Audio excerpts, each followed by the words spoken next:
പിതാവിന്റെയും പുത്രന്റെയും പരിശുദ്ധാത്മാവിന്റെയും നാമത്തിൽ ദൈവമാതാവേ, കൃപാസനത്തിലൂടെ ഞങ്ങൾക്കും ഞങ്ങളുടെ ദേശത്തിനും അമ്മ മധ്യസ്ഥം തേടിത്തന്ന എല്ലാ അനുഗ്രഹങ്ങൾക്കും കൃപകൾക്കും ഞങ്ങളിപ്പോൾ ഹൃദയം നിറഞ്ഞ നന്ദി പറയുന്നു. അമ്മേ പരിശുദ്ധമ്മേ, ദൈവമാതാവേ, 2004 ഡിസംബർ 7 ഉച്ചകഴിഞ്ഞ് 2:30 കൃപാസനത്തിൽ സംഭവിച്ച അമ്മയുടെ പ്രത്യക്ഷപ്പെടലിനെ കുറിച്ച് തിരുസഭയ്ക്ക് സമർപ്പിച്ചിരിക്കുന്ന പഠനരേഖകളുടെ മേൽ സഭാത്മകമായ പഠനം ആരംഭിക്കുവാൻ ഞങ്ങൾ പ്രാർത്ഥിക്കുന്നു. അമ്മേ പരിശുദ്ധമേ, ഭൂസ്വർലോകങ്ങളുടെ രാജ്ഞിയായ അങ്ങേയ്ക്ക് ഭൗമസംരക്ഷണത്തിനായി പ്രപഞ്ചപ്രകൃതിയെ തന്നെ തിരുസഭ പ്രതിഷ്ഠിക്കുവാൻ ഈ പ്രത്യക്ഷീകരണം വഴി ഇടയാക്കണമേ. പരിശുദ്ധമേ, ജപമാല മാതാവേ, സകല കൃപാസനം പ്രാർത്ഥനയോടും ചേർത്ത് ഞങ്ങളിപ്പോൾ പ്രാർത്ഥിക്കുന്ന ഈ കുടുംബത്തിന്റെ പ്രത്യേക നിയോഗം പറ മക്കളെ.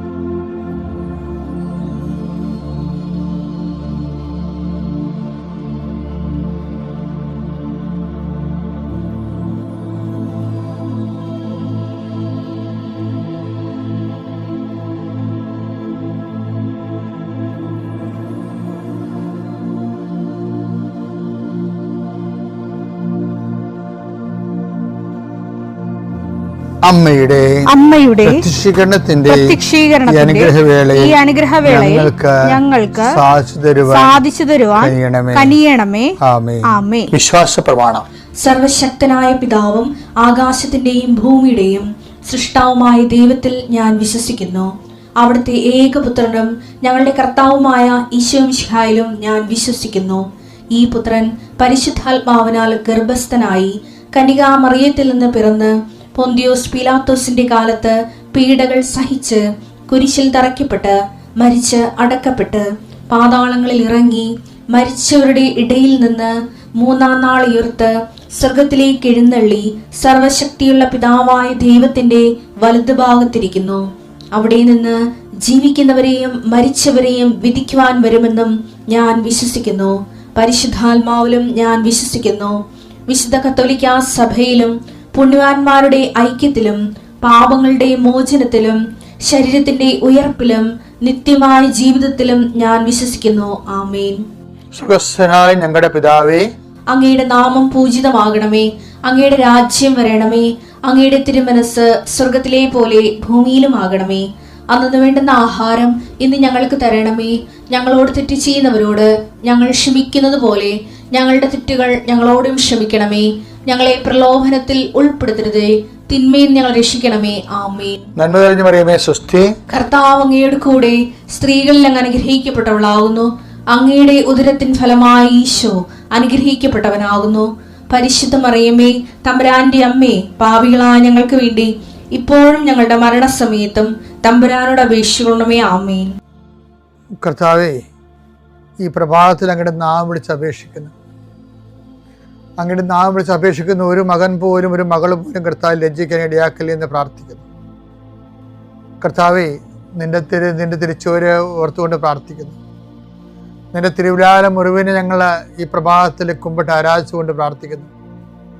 കർത്താവേ, ഞങ്ങൾക്ക് വേണ്ടി ക്രൂശിക്കപ്പെട്ടവനെ, ഞങ്ങൾക്ക് വേണ്ടി തിരുവിലാൽ മുറിവേറ്റവനെ, കർത്താവേ, ഞങ്ങൾക്ക് വേണ്ടി മുൾക്കട ചൂടിയവനെ, കർത്താവേ, നിന്റെ നാമം വിളിച്ചപേക്ഷിക്കുന്ന ഈ ഭാരപ്പെട്ട മക്കള്, കർത്താവേ, ഇന്ന് ഏറ്റെടുക്കേണ്ട ഉത്തരവാദിത്തങ്ങൾ, അധ്വാനിക്കുന്നതിനും ഭാരം വഹിക്കുന്നതിൻ്റെയൊക്കെ വരിക ഞങ്ങൾ ആശ്വസിപ്പിക്കാൻ നടത്തിയ കർത്താവേ, നിന്റെ ആശ്വാസം അക്ഷരാർത്ഥത്തിൽ ഈ പ്രാർത്ഥന കൊണ്ട് ഞങ്ങളുടെ മക്കളെ അനുഭവിക്കാൻ ഇടയാക്കണം പ്രാർത്ഥിക്കുന്നു.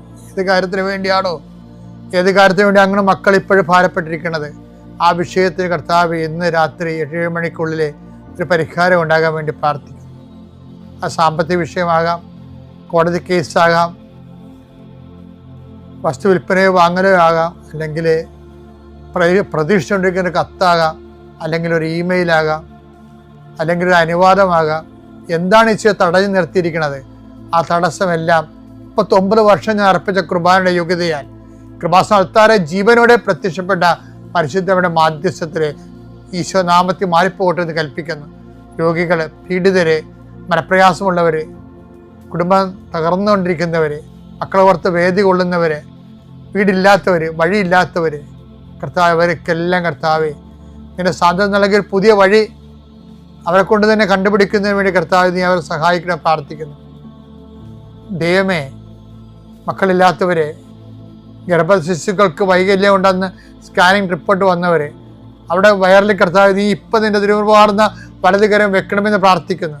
മക്കളില്ലാത്ത ഉദരങ്ങളിൽ കർത്താവ് നിന്റെ കൈകൾ വെച്ചുകൊണ്ട് കർത്താവ് അവർക്ക് കുഞ്ഞുങ്ങളെ നൽകി അനുഗ്രഹിക്കണം പ്രാർത്ഥിക്കുന്നു. പീഡിതരെ, സാമ്പത്തിക ബാധ്യത വിഷമിക്കുന്നവരെ, കേസ് അകപ്പെട്ടിരിക്കുന്നവരെ, ഭീഷണിക്ക് വന്നിരിക്കുന്നവരെ, ഓരോരുത്തരും ഡേറ്റ് പറഞ്ഞതിന് ശേഷം കർത്താവ് അത് പാലിക്കാൻ പറ്റാത്ത രീതിയിൽ വലിയ വിക്ഷോഭങ്ങളിലേക്കും പോകുന്നവർ, അതിൻ്റെ മാനസിക സമ്മർദ്ദം അനുഭവിക്കുന്നവരെ കർത്താവിൻ്റെ കരുണ അവിടെ സ്ഥാപിക്കുകയും അതിനെല്ലാം അതിജീവിക്കാനുള്ള പുതിയ മാർഗങ്ങളെ കർത്താവ് കണ്ടുപിടിക്കുകയും കർത്താവ് ധൈര്യമായിരിക്കുക ഞാൻ നിന്നോട് കൊണ്ടുവന്നളിച്ച കർത്താവിൻ്റെ സാന്നിധ്യം അനുഭവിക്കാൻ ഇടയാകാൻ കൃപാസ്ഥാനത്താരെ ജീവനോടെ പ്രത്യക്ഷപ്പെട്ട പരിശുദ്ധ അമ്മയുടെ കരങ്ങളിലേക്ക് നിന്റെ കുടുംബത്തെ ഞാൻ ഏൽപ്പിച്ചുകൊണ്ട് പിതാവിൻ്റെയും പുത്രൻ്റെയും പരിശുദ്ധ നാമത്തിൽ നിന്നെ ആശീർവദിക്കുന്നു. എൻ്റെ പ്രിയപ്പെട്ടവരെ, ഈ ദിവസങ്ങളിലൊക്കെ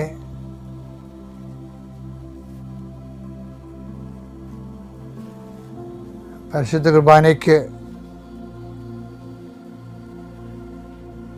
കുർബാനയിലേക്കൊരു പ്രാർത്ഥന ആമുഖം കൈമാറുമ്പോൾ പലപ്പോഴും കർത്താവ് അവിടുത്തെ ദൈവികമായ സത്യങ്ങൾ വെളിപ്പെടുത്താൻ വൈദികരെ ഉപകരണമാക്കാറുണ്ട്. ഇപ്പം എനിക്ക് കിട്ടിയ ഒരു ഉൾക്കാഴ്ച, ദൈവത്തെ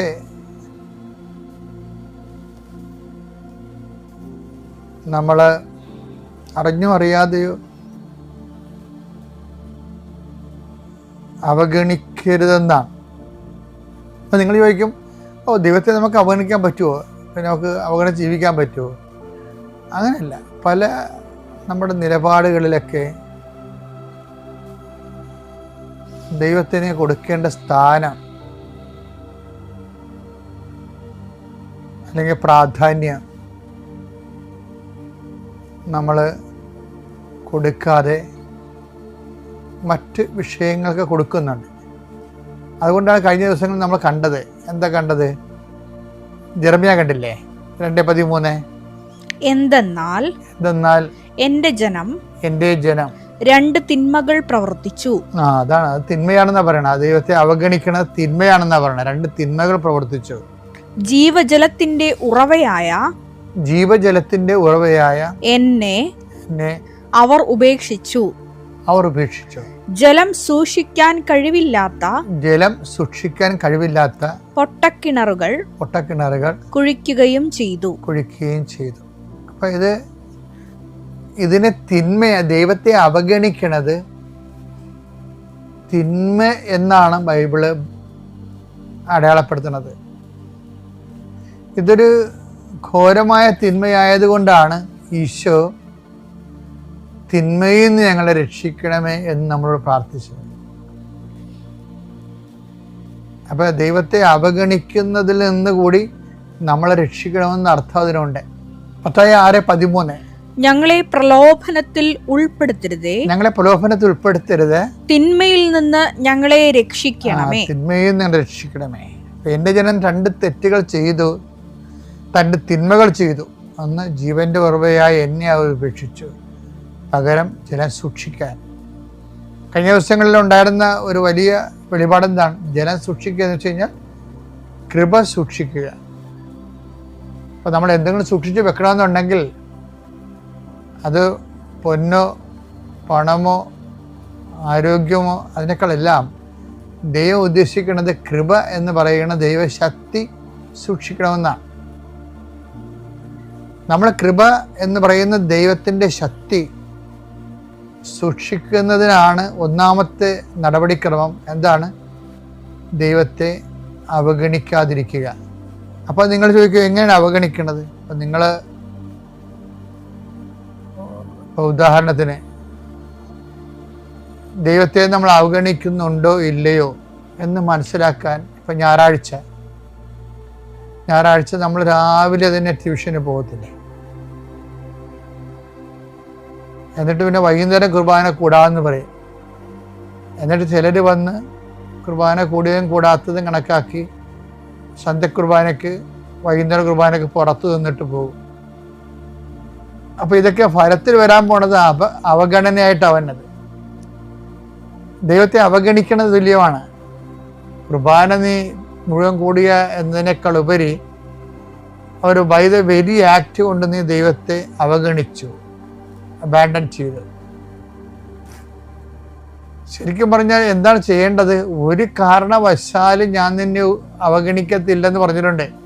13:5 ഞാൻ നിന്നെ ഒരു വിധത്തിലും അവഗണിക്കുകയോ ഉപേക്ഷിക്കുകയോ ഇല്ല എന്ന് അവിടുന്ന് പറഞ്ഞിട്ടുണ്ടല്ലോ. അപ്പൊ ഇതിന്റെ വിഷയം എന്ന് പറയുന്നത്, അവിടുന്ന് അങ്ങനെ പറഞ്ഞു പോയാൽ പിന്നെ ഇത് നമ്മളിൽ നിന്നും അതുപോലെ പ്രതീക്ഷിക്കും. ഞാൻ നിന്നെ ഒരു കാരണവശാലും അവഗണിക്കത്തില്ല. അതാണ് ദൈവത്തിന്റെ സ്നേഹത്തിന്റെ ഒരു അനുസ്യൂതമായിട്ടുള്ളതാണത്. അപ്പം അനുസ്യൂനത എന്ന് വേണേൽ പറയാം. അപ്പം എന്താ വിഷയം എന്ന് വെച്ച് കഴിഞ്ഞാൽ, അതുപോലെ നമ്മളിൽ നിന്നും ദൈവം ഉദ്ദേശിക്കുന്നുണ്ട്. ഒരു കാരണവശാലും നമ്മളും ദൈവത്തെ അവഗണിക്കരുത്. ട്യൂഷനായാലും ജോലി ആയാലും വേറെ എന്തെങ്കിലും നടപടി ആയാലും ശരി. അപ്പം ചില ആൾക്കാർ ഒരു കോംപ്രമൈസും ചെയ്യത്തില്ലല്ല. കുർബാനയുടെ കാര്യത്തിലായാലും കുടുംബ പ്രാർത്ഥനയുടെ കാര്യത്തിലായാലും ഒരു കോംപ്രമൈസും ചെയ്യത്തില്ല. കുടുംബ പ്രാർത്ഥനകളിലൂടെയാണ് ആദ്യത്തെ അവഗണന വരാൻ പോണത്. പതുക്കെ അത് കുർബാനയിലേക്ക് കയറി പിടിക്കും. പിന്നെ കുർബാനയിൽ നിന്നും കുടുംബ പ്രാർത്ഥനയിൽ നിന്നും നമുക്ക് ലഭിക്കുന്ന ആധ്യാത്മിക ജീവിതത്തിന് പ്രവർത്തിക്കുന്ന ദൈവാത്മാവിനെ അവഗണിക്കും. അങ്ങനെ പതുക്കെ അവഗണിച്ച് പോകും. പക്ഷെ നമ്മൾ പറഞ്ഞിരിക്കുന്ന ഒരു കാരണവശാലും ഞാൻ നിങ്ങളെ അവഗണിക്കത്തില്ലെങ്കിൽ നിങ്ങൾ ഒരു കാരണവശാലും എന്നെ അവഗണിക്കരുതെന്ന് തന്നെയാണ് ഓരോ വചനത്തിനും ദൈവത്തിൻ്റെ ഒരു ഉൾവചനം എന്ന് പറയണത്.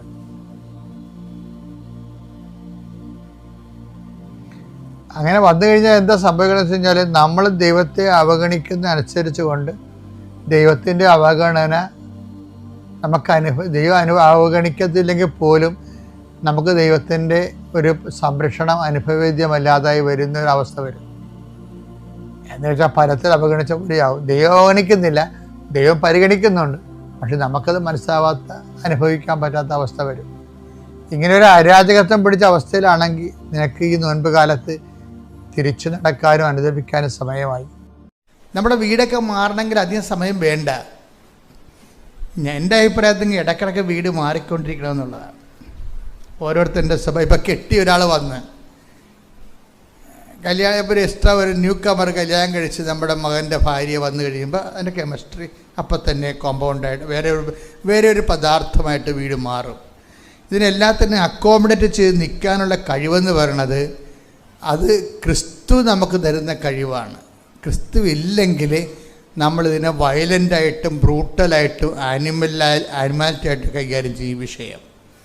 ക്രിസ്തു ഉണ്ടെങ്കിൽ, ഇപ്പോൾ കഴിഞ്ഞ ദിവസങ്ങളിൽ ഇന്നലെ എൻ്റെ കുർബാനയായിരുന്നു ഇവിടെ. അപ്പോൾ ഇന്നലെ സകല വിശുദ്ധന്മാരുടെയും തിരുനാളാണ്. അപ്പോൾ അവിടെ വചനം വായിച്ചപ്പോൾ പരിശുദ്ധാത്മാവ് പറഞ്ഞു, ഈ ശാന്തശീലർ അനുഗ്രഹരാകുന്നു, അവർ ഭൂമി കൈവശമാക്കും.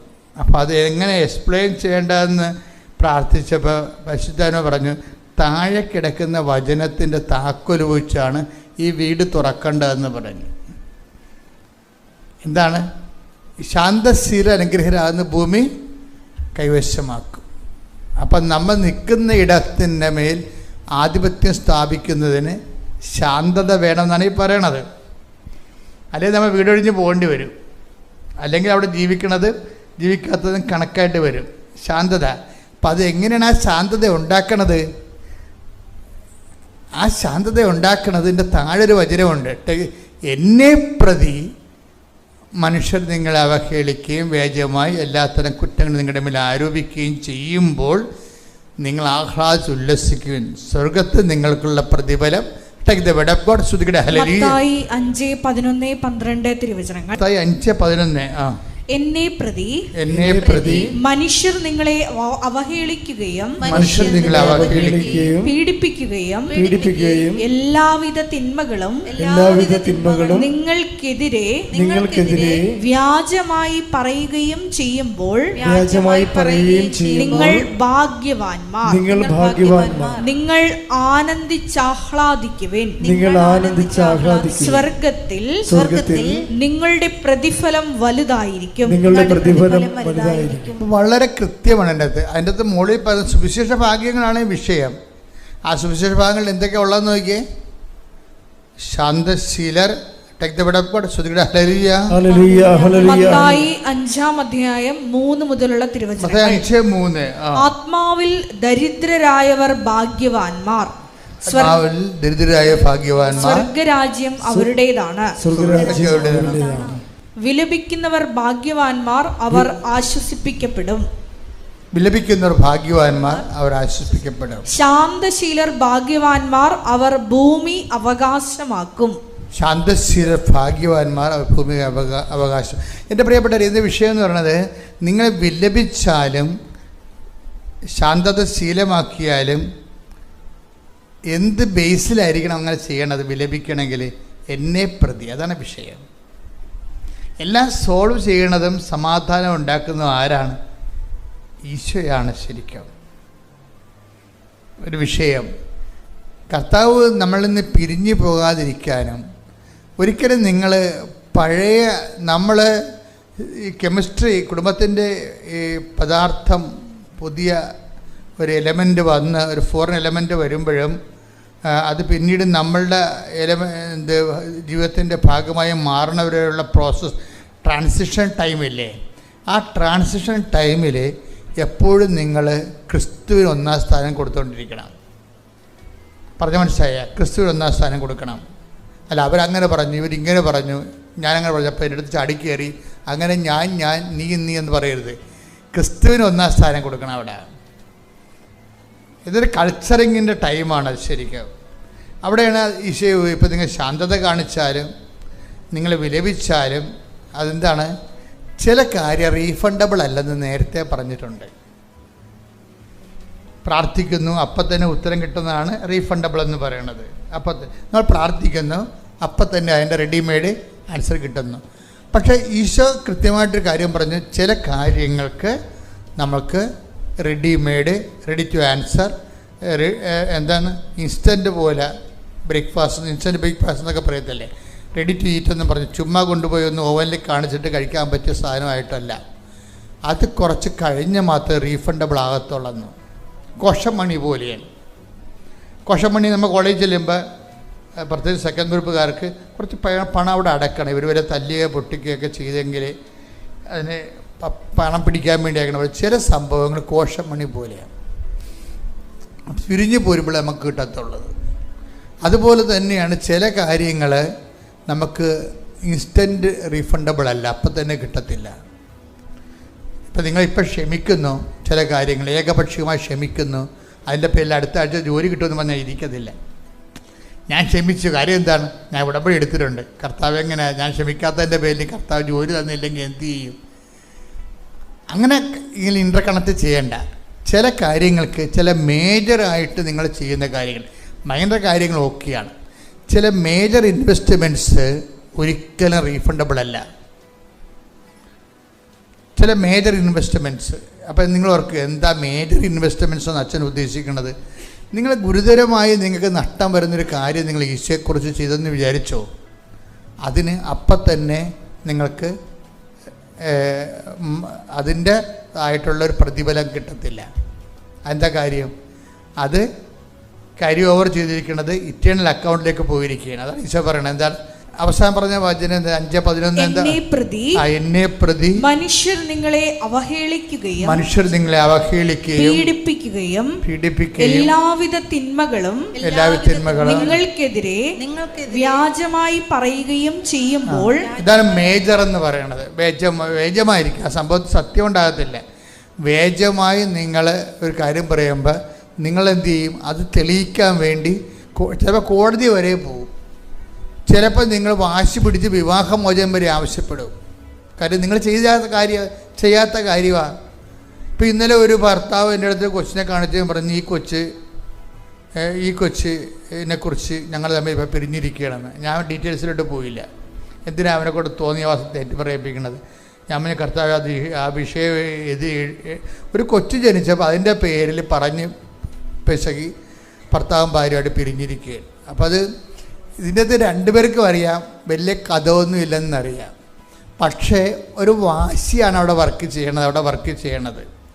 ഈ വാശി വിട്ടുകൊടുക്കാൻ ആരും തയ്യാറല്ല. കുറഞ്ഞു പോകുമെന്ന് വിചാരിച്ചിട്ട് അവൾ കുറഞ്ഞു പോകും, അല്ലെങ്കിൽ അവൻ കുറഞ്ഞു പോകുമെന്ന് വിചാരിച്ചുകൊണ്ട് അവൾ വരട്ടെ അല്ലെങ്കിൽ അവൻ വരട്ടെ എന്ന് പറഞ്ഞുകൊണ്ട് കാത്തിരുന്ന് മുടി നിരക്കണമെന്ന് കോടതി തോക്കണം എന്നല്ലാതെ വേറെ കാര്യമൊന്നുമില്ല. നിങ്ങളെപ്പോഴും നമ്മൾ ശ്രദ്ധിക്കേണ്ടത്, ഒരു സാധനത്തിനെ കെട്ടിയെടുത്താൽ പിന്നെ അത് നിങ്ങൾ ദൈവത്തിൻ്റെ തിരുസന്നിധിനെ ആശീർവദിച്ച് മേടിച്ച സാധനമാണെങ്കിൽ അതിനെ കളയാതിരിക്കുന്നതാണ് എപ്പോഴും ഭാര്യയ്ക്കും ഭർത്താവിനും നല്ലത്.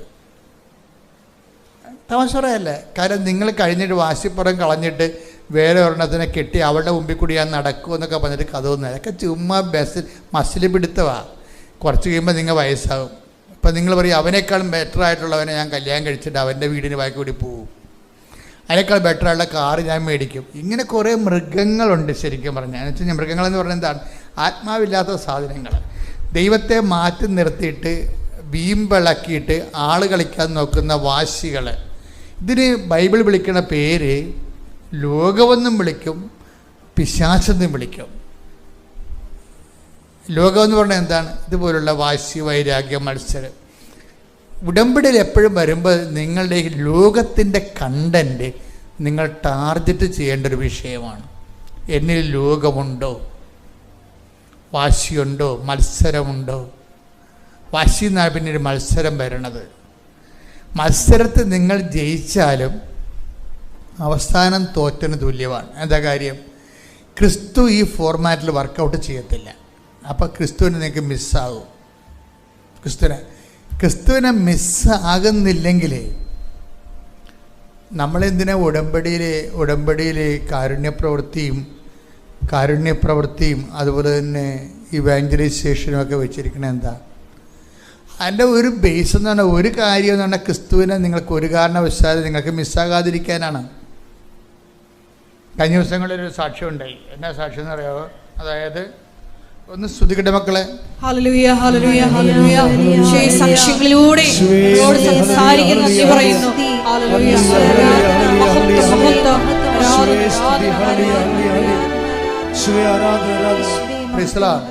മെറിലിൻ തോമസ് എന്ന് പറഞ്ഞൊരു മോള് സാക്ഷ്യം പറഞ്ഞു. നല്ല സാക്ഷ്യമാണ്. പെട്ടെന്ന് ആൾക്കാർ ആ സാക്ഷ്യം കൂടുതലുണ്ട്. 37,000 അപ്പോൾ ഈ മെറിലിൻ പറയണത്, ഞാൻ നേരത്തെ ഉടമ്പടി എടുത്തതാണ് പക്ഷെ വർക്കൗട്ട് ചെയ്തില്ലെന്ന് പറഞ്ഞു.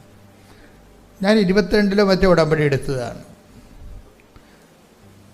അപ്പോൾ 29 ഉടമ്പടി എടുത്തതെന്ന് പറയുമ്പോൾ ആ ഉടമ്പടിയിൽ വന്നിരിക്കുന്ന വിഷയം ഞാൻ പറഞ്ഞ് ഞങ്ങളെ ഡെൻഡലിലായിരുന്നു. പിന്നീട് ഈ നാട്ടുകാരാണേ, ചേർത്തലക്കാരാ. പക്ഷെ അവർ ഇംഗ്ലണ്ടിലാണ്. അപ്പോൾ ഉടമ്പടി എടുത്തെങ്കിലും ഉടമ്പടിയിലെ കുറച്ച് കാര്യങ്ങളെ ഞങ്ങൾ ചെയ്തുള്ളൂ. അപ്പോൾ എന്തൊക്കെയാണ് ചെയ്തതെന്ന് നോക്കിയപ്പോൾ പറഞ്ഞത്, ഞങ്ങൾ കുർബാന മുടക്കിയിട്ടില്ല, പിന്നെ എന്താണ് കുടുംബ പ്രാർത്ഥനയും മുടക്കിയിട്ടില്ല, ബൈബിളും വായിച്ചിട്ടുണ്ട്. പക്ഷെ ഉടമ്പടി വർക്ക് ചെയ്യത്തില്ല. കാര്യം എന്താ? അത് നിങ്ങളെ ശ്വസിച്ചു എന്ന് പറഞ്ഞൊരു വല്ല കാര്യമുണ്ടാ? നിങ്ങൾ ശ്വസിച്ചില്ല, നിങ്ങൾ ചത്തുപോയനോ? കുർബാന മുടക്കിയിട്ടില്ല, കുടുംബ പ്രാർത്ഥന മുടക്കിയിട്ടില്ല, ബൈബിൾ വായിച്ചെന്ന് വെച്ചാൽ അതിൻ്റെ അർത്ഥം എന്താണ്? നിങ്ങൾ ആത്മീയ ജീവിതം ശ്വസിച്ചു എന്നേ ഉള്ളൂ, അത്രയേ ഉള്ളൂ. ആരോഗ്യം വേറെയാണ്. ഭക്ഷണം കഴിക്കണമെങ്കിൽ മാത്രമേ ആരോഗ്യം ഉണ്ടാകത്തുള്ളൂ. മറ്റത് ശ്വാസോച്ഛ്വാസത്തിനാണ് ഈ കുർബാനയൊക്കെ വെച്ചിരിക്കുന്നത്. അപ്പോഴേ ഇവർ പറയണത് അത് ഉടമ്പടി അതുണ്ട്, അത് ശ്വസിക്കാൻ വേണ്ടി ഇട്ടിരിക്കുന്നതാണ്. നിങ്ങളെ ശ്വസിക്കാൻ വേണ്ടി ഇട്ടിരിക്കുന്നതാണ്, നിങ്ങളെ ബലം പ്രാപിക്കാൻ വേണ്ടി ഇട്ടിരിക്കുന്ന കണ്ടൻറ്റ് വേറെയാണ്. നിങ്ങൾ ശ്വസിക്കാൻ വേണ്ടി ഇട്ടിരിക്കുന്നത് എന്തൊക്കെയാണത്? കുർബാന മുടക്കരുത്, പിന്നെന്താ ചെയ്തിരിക്കണത്? കുടുംബ പ്രാർത്ഥന മുടക്കരുത്, പിന്നെന്താണ്? ബൈബിൾ വായിക്കണം. അതിപ്പോൾ നിങ്ങൾ ഉടമ്പടി എടുത്തില്ലെങ്കിൽ ചെയ്യണമല്ലോ. ഒരു കത്തോലിക്ക മസ്റ്റായിട്ട് ചെയ്യേണ്ടത് ഉടമ്പടി എടുത്തില്ലെങ്കിൽ ചെയ്യണം. മറ്റ് ഡിനോമിനേഷൻ ഉള്ളവർ അവരുടെ രീതിയിലുള്ള സഭയിൽ അവരുടെ നിയമം അനുസരിച്ച്, ആ സഭയുടെ നിയമം അനുസരിച്ച് നമ്മൾ ജീവിക്കണത്. അപ്പോഴേ അത് ശ്വാസോച്ഛ്വാസം മാത്രമേ ഉള്ളൂ. ഉടമ്പടിയിൽ എക്സ്ട്രാ വന്നിരിക്കണത് എന്താ? കാരുണ്യ പ്രവൃത്തി. പിന്നെ അത് വന്നിരിക്കണത് എന്താണ്? ഈ ബലം പ്രാപിക്കാൻ വേണ്ടി വന്നിരിക്കുന്നതും പ്രതിരോധ ശേഷിക്ക് വേണ്ടി വന്നിരിക്കുന്നതും. ഇപ്പം കാരുണ്യ പ്രവൃത്തി പ്രതിരോധ ശേഷിക്ക് വേണ്ടി വന്നിരിക്കുന്നതാണ്. അതുപോലെ തന്നെ ഇവാഞ്ചലൈസേഷൻ, വിശ്വാസ കൈമാറ്റം എന്തിനു വന്നിരിക്കുന്നതാണ്? അത് ബലം പ്രാപിക്കാൻ വേണ്ടി, ആത്മീയ ബലം പ്രാപിക്കാൻ വേണ്ടി വന്നിരിക്കുന്നതാണ്. അപ്പം മെർലിൻ പറഞ്ഞത് എന്താണ്? ഞങ്ങൾ കുർബാന മുടക്കണില്ലായിരുന്നു, അതുപോലെ തന്നെ ബൈബിൾ വായന മുടക്കിയിട്ടില്ല, ഞങ്ങൾ അതുപോലെ തന്നെ കുടുംബപ്രാർത്ഥന മുടക്കിയിട്ടില്ല, പക്ഷേ ഉടമ്പടി വർക്കൗട്ട് ചെയ്തിട്ടില്ല. അവസാനം ഇംഗ്ലണ്ടിൽ ഇങ്ങനെ ജീവിക്കുന്ന സമയത്ത് അവിടുത്തെ സിറ്റുവേഷൻസ് കൊണ്ടാണ് ഇത് ചെയ്യാൻ പറ്റാതെ വന്നതെന്നാണ് അവർ പറയണത്. അവർ ഉടമ്പടി എടുക്കാതെ കൊണ്ടാണ് അവർ ചെയ്യുക. ഉടമ്പടി എടുക്കുമ്പോൾ നിങ്ങൾ ഓർക്കും, ഇത് എങ്ങനെയെങ്കിലും ഒക്കെ ഇതിൻ്റെയൊക്കെ ഓരോ കാര്യങ്ങളൊക്കെ ഈ സാമ്പിൾ എടുക്കുമല്ല. ഞാൻ പണ്ട് ജയിലിൽ പ്രാർത്ഥിക്കാൻ പോയപ്പോൾ 12:30 മണിയായിരുന്നു. അപ്പോൾ ജയിലിലെ ഒരു സൂപ്രണ്ടാണ്, അങ്ങനെ DSP റാങ്കിലുള്ള ആളാണെന്ന് തോന്നുന്നത്. അപ്പോഴാ അദ്ദേഹത്തിൻ്റെ മുമ്പിൽ പോലീസുകാർ സാമ്പാറും സദ്യയും കൊണ്ടുവന്ന് വെക്കും. അപ്പോൾ അയാൾ ഒരു പാത്രം ഉണ്ടല്ലോ, ഒരു പാത്രത്തിൽ തന്നെ പല പല പാത്രങ്ങളില്ലേ, കറികളൊക്കെ അല്ല, അതിൽ നിന്നെല്ലാം അയാൾ ഓരോ നുള്ളെടുത്തിട തിന്നും. എന്നിട്ട് അയാൾ അടുത്ത പോലീസുകാരന് കൊടുക്കും, അയാൾ കൊണ്ട് പ്രതികൾക്ക് കൊടുക്കും. ഇയാൾ കഴിക്കാതെ കൊടുക്കത്തില്ല, കാര്യം ഇതിൻ്റെ അകത്ത് വിഷമില്ല എന്ന് ഉറപ്പ് വരുത്താൻ വേണ്ടിയാണ് ഈ ജയിലിൽ അങ്ങനെ ചെയ്യണത്. അപ്പോൾ ഞാൻ നോക്കിയപ്പോൾ 12 പാത്രം കൊണ്ടുവന്ന്, 12 പ്രതികൾ ഉറപ്പ് കിടപ്പുണ്ട് ജയിലിൽ. 12 പാത്രം കൊണ്ടുവന്നിട്ട് ഈ SP-ക്ക് കൊടുക്കും. അദ്ദേഹം അവിടെ നിന്ന് അത് കഴിക്കും. അതിങ്ങനെ ഓരോ നുള്ളെടുത്ത് കഴിക്കണത്, എല്ലാത്തിൽ നിന്നും എടുക്കും അയാൾ. അപ്പം ഞാനിവിടെ ഇരിപ്പുണ്ട്, ഈ കാഴ്ചയും കണ്ടുണ്ട്. ഇതുപോലെ സാമ്പിൾ കഴിക്കണ അദ്ദേഹം. നിങ്ങൾ ഉടമ്പടിയുടെ സാമ്പിൾ എടുക്കുന്ന ആൾക്കാരാണ് പല ആൾക്കാരും, വർക്കൗട്ട് ചെയ്യത്തില്ല ഉടമ്പടി സാമ്പിള്. അപ്പം ദൈവത്തിനെ നിങ്ങൾ ബോധ്യപ്പെടുത്തേണ്ടത് നിങ്ങൾ ഉടമ്പടിയിലാണെന്ന് ബോധ്യപ്പെടുത്തണം. മെർലിന് സംഭവിച്ച കാര്യം, മെർലിൻ ഇതിൻ്റെ സാമ്പിൾ എടുത്ത് ഉപയോഗിക്കുന്നു. കാരുണ്യപ്രവൃത്തി ഇല്ല, എവാഞ്ചലൈസേഷൻ ഇല്ല. അതൊക്കെ ഇതിൻ്റെ അകത്ത് ഇത്തിരി കഷ്ടപ്പെട്ട പണികളാണ്. അപ്പോൾ അതെന്തുകൊണ്ട്? ശ്വാസോച്ഛ്വാസം മാത്രമേ ഉള്ളൂ. കുർബാനയുണ്ട്, കുടുംബപ്രാർത്ഥനയുണ്ട്, ജപമാലയുണ്ട്, കുടുംബപ്രാർത്ഥനയുണ്ട്, കുർബാനയുണ്ട്, വചന വായനയുണ്ട്. അപ്പോൾ ശ്വാസോച്ഛ്വാസമുണ്ട്, അത്രേ ഉള്ളൂ കാര്യങ്ങൾ. അത് വർക്കൗട്ട് ചെയ്യത്തില്ല. എന്തു ചെയ്യും? പ്രതിരോധം നഷ്ടപ്പെട്ട കാരണം നമ്മൾ ഈ കാരുണ്യപ്രവൃത്തി പ്രതിരോധമാണ് വെച്ചിരിക്കുന്നത്. പ്രതിരോധം നഷ്ടപ്പെട്ട കാരണം നമുക്ക് സെക്യൂരിറ്റി പോകും. ഇപ്പം നമ്മുടെ ബോഡിയിൽ വേറെ അണുക്കൾ കയറാതിരിക്കാൻ വേണ്ടി നമ്മുടെ ബോഡിയിൽ തന്നെ പ്രതിരോധ അണുക്കളുണ്ടല്ലോ, അതിനെ ബൂസ്റ്റ് ചെയ്യാനാണല്ലോ നമ്മൾ ഓരോ ഭക്ഷണമൊക്കെ കഴിക്കണത്. അപ്പോൾ അത് കാരുണ്യപ്രവൃത്തി അതിൻ്റെ അകത്തുള്ളത്. അപ്പോൾ കാരുണ്യപ്രവൃത്തിയുടെ പ്രതിരോധം ഇല്ലാഞ്ഞ കാരണം ഓട്ടോമാറ്റിക്കായിട്ട് എന്ത് സംഭവിച്ചു? ഇങ്ങനെ വെൽ ടു ഡു ഫാമിലി ആയിരിക്കുന്ന ആളുകളുടെ ജോലി അങ്ങോട്ട് നഷ്ടപ്പെട്ടു. ജോലി നഷ്ടപ്പെട്ട് കഴിഞ്ഞാൽ പിന്നെ ഓരോരുത്തരുടെ ട്രേഡും കരിയറും അനുസരിച്ചുള്ള പ്രൊഫഷൻ നഷ്ടപ്പെട്ട് കഴിഞ്ഞാൽ പിന്നെ ലെഫ്റ്റ് ഇൻ ദി എയറാണ്. ഒരു പിടിയും ഇല്ലാതെ ഇങ്ങനെ അന്തരീക്ഷത്തിൽ അപ്പം തടിയെ പോലെ പറന്ന് നടക്കും. അപ്പോൾ സംഗതി ജോലി നഷ്ടപ്പെട്ട് കുടുംബം അവിടെ കുളമായി. അപ്പോൾ പിന്നെ എന്ത് ചെയ്ത്? രണ്ടുപേരും നാട്ടിൽ നിന്ന് അവിടെ നിന്ന് തിരിച്ചു പോന്നു, നാട്ടിലേക്ക് പോന്നു. നാട്ടിലേക്ക് വന്ന സമയത്ത് അവർ കാരിങ്ങുമായി, അവർ ഗർഭിണിയുമായി. പിന്നെ ഉടമ്പടിയിൽ ഇപ്പോൾ ഒരു കുഞ്ഞൊക്കെ ആകാൻ പോകുന്നു. പിന്നെ ജോലി നഷ്ടപ്പെട്ടു. പണ്ട് ജോലി ചെയ്ത കാശ് കൊണ്ട് അത്യാവശ്യം അരി മേടിച്ച് പോവുകയാണ്. ജീവിതം ഇങ്ങനെ നേരെ താഴേക്ക് തന്നെയല്ലേ. അപ്പോഴെന്താ അപ്പനും അമ്മയും പറഞ്ഞു, നിങ്ങൾ പോയി ഉടമ്പടി പുതുക്കാൻ പറഞ്ഞു. അപ്പനമ്മയും പറഞ്ഞ് നിങ്ങൾ പോയി ഉടമ്പടി പുതുക്കെന്ന് പറഞ്ഞു. അവർ വന്ന് ഉടമ്പടി പുതുക്കി, രണ്ടാമത് ഉടമ്പടി ക്ലാസ്സെല്ലാം കൂടി ഉടമ്പടി പുതുക്കി. ഇപ്പോൾ അവർക്ക് സമയമുണ്ട്. ഈ വിദേശ രാജ്യത്തുള്ളൊരു കുഴപ്പമെന്ന് പറയണത്, ഇപ്പോൾ ഞാനൊരു സ്ഥലത്ത് ചെന്നപ്പോൾ എവിടെയാണോ ഷാർജയിൽ ധരിപ്പിക്കാൻ ചെന്നപ്പോൾ ഒരു വീട്ടിൽ താമസിച്ചു. അപ്പോൾ അവർ എന്നോട് പറയാണ്, ഭാര്യയും ഭർത്താവുമാണ്, ഞങ്ങൾ തമ്മിൽ നേരിട്ട് കണ്ട് 1 മാസമായെന്ന്. നമുക്കതിന് അത്ഭുതപ്പെടുക. അവർ തമ്മിൽ നേരിട്ട് ഒരു വീട്ടിൽ താമസിക്കുകയാണ്. അവർ തമ്മിൽ എന്താ കാര്യം, ഭാര്യയ്ക്ക് നൈറ്റ് ഷിഫ്റ്റ്, ഇയാൾക്ക് ഡേ ഷിഫ്റ്റാണ്. ഇയാൾ വരുമ്പോൾ 1 മണിക്കൂർ മുമ്പ് ഭാര്യ പോകും, ഭാര്യ വരണതിന് 1 മണിക്കൂർ മുമ്പ് ഇയാൾ പോകും. അതന്നെ അവസ്ഥ വരണത്. അപ്പം അങ്ങനെ തമ്മിൽ കാണുന്നില്ല, സംസാരിക്കുന്നില്ല, അങ്ങനെ. അപ്പോൾ അതിനിടയ്ക്ക് പ്രാർത്ഥനാ ജീവിതമൊക്കെ സ്വാഹ.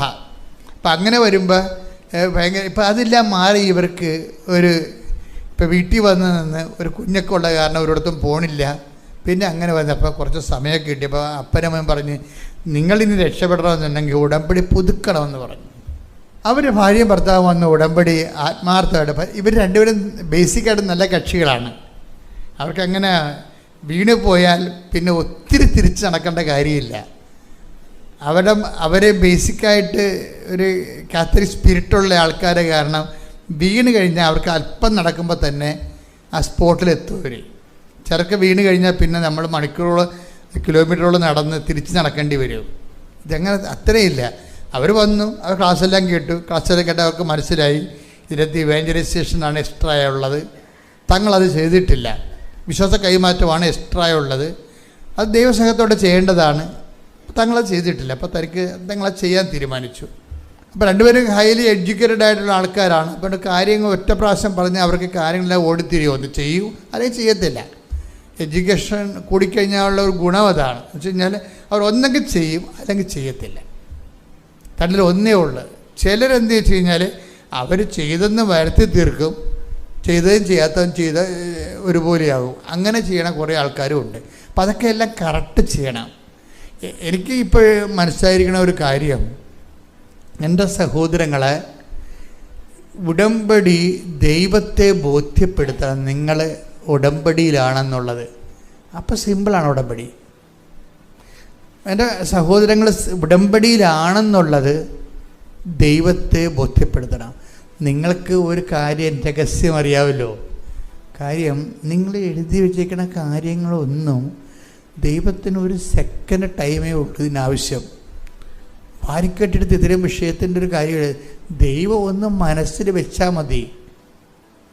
ആ സെക്കൻഡിൽ ഇതെല്ലാം പിക്ചർ മൊത്തം മാറും. പക്ഷേ എൻ്റെ മക്കളെ ദൈവം മനസ്സിൽ വെപ്പിക്കണം നിങ്ങളെ. ഇപ്പം ഇന്ന് വെളുപ്പിനെ ഉണ്ടല്ലോ, വെളുപ്പിനെ ഞാൻ ബൈബിൾ എടുത്തപ്പോൾ എനിക്ക് കിട്ടിയ വചനം, നിങ്ങളെ പ്രതിയാണ് ഞാൻ പ്രാർത്ഥിച്ചതെന്ന് ഓർക്കണം. അപ്പോൾ പറയണം, ഈ എബ്രഹാം പറഞ്ഞൊരു കാര്യമാണ്, നിങ്ങൾ റബേക്ക ഇസഹാക്കിന് വേണ്ടി ഒരു വൈഫിനെ കണ്ടെത്താൻ വേണ്ടി എബ്രഹാം ദൂതനെ വിടണ ഭാഗമാണ്. അപ്പോൾ എബ്രഹാത്തിനോട് ദൂതൻ ഉടമ്പടി ചെയ്യും. എബ്രഹാം ദൂതനോട് ഉടമ്പടി ചെയ്യും. എന്തിനാണ്? ഈ വൈഫിനെ കണ്ടെത്താൻ വേണ്ടിയുള്ള ടേംസ് ആൻഡ് കണ്ടീഷൻസ് പറയും. അപ്പോൾ ഞാൻ കണ്ടെത്തുന്ന സ്ത്രീ ഇങ്ങോട്ട് എൻ്റെ കൂടെ വരാൻ മനസ്സില്ലെങ്കിൽ ഞാൻ നിങ്ങളുടെ മകനെ ആ നാട്ടിലോട്ട് കൊണ്ടുപോകട്ടെ എന്ന് ചോദിക്കുമ്പോൾ പറയും, എബ്രഹാം പറയും നോ എന്ന് പറയും. അത് സീരിയസാണ്. ഞാൻ കളഞ്ഞു വിട്ടുപോണ നാട്ടിലോട്ട് എൻ്റെ മകനെ നിങ്ങളെ, ഇതാണ് ഇന്നത്തെ സന്ദേശം. ഇന്ന് വെളുപ്പിനെ നിങ്ങൾക്ക് നിങ്ങളോട് എന്ത് പറയണമെന്ന് കർത്താവിനോട് ചോദിച്ചപ്പോൾ കർത്താവ് എന്നോട് പറഞ്ഞതാണ്. അതെവിടെയാ? 24:5-6 ഉൽപ്പത്തി 24:5-6 ശ്രുതികണ്ട. ഹല്ലേലൂയ, 24:5 മുതലുള്ള തിരുവചനങ്ങൾ. അപ്പോൾ ദാസൻ ചോദിച്ചു, ആ സ്ത്രീക്ക് പറഞ്ഞേ, ആ സ്ത്രീക്ക് എന്നോട് കൂടെ ഈ നാട്ടിലേക്ക് പോരാൻ ഇഷ്ടമില്ലെങ്കിലോ അങ്ങ് വിട്ടുപോകുന്ന നാട്ടിലേക്ക് അങ്ങയുടെ മകനെ ഞാൻ കൊണ്ടുപോകണമോ? അബ്രഹാം പറഞ്ഞു, എന്റെ മകനെ അങ്ങോട്ട് കൊണ്ടുപോകരുത്.